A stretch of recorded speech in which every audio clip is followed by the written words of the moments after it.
Hi friends, இன்றைக்கி என்ன பார்க்க போகிறோன்னா கத்திரிக்காய் புளிக்குழம்பு எப்படி செய்யலாம்னு பார்க்கலாம். நம்ம சேனல் சப்ஸ்கிரைப் பண்ணலாம், சப்ஸ்கிரைப் பண்ணிடுங்க. கடாயில் ஆயில் ஊற்றிக்கலாம். வெங்காயம் பச்சை மிளகாய் போட்டு நல்லா வணக்கிடலாம்.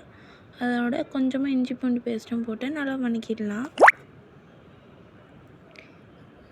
நல்லா வணக்கிட்டு கண்ணாடி பதத்துக்கு வதக்கிடணும் இந்த மாதிரி.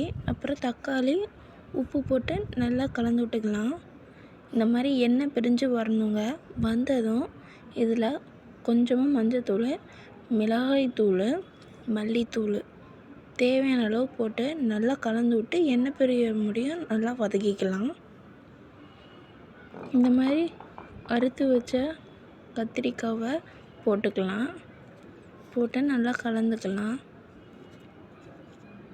நல்லா அடிப்பிடிக்காமல் கலந்துக்கணும். இந்த அளவு நல்லா கலந்ததும் தேவையான அளவு தண்ணி கொஞ்சமாக ஊற்றிக்கிறேன்.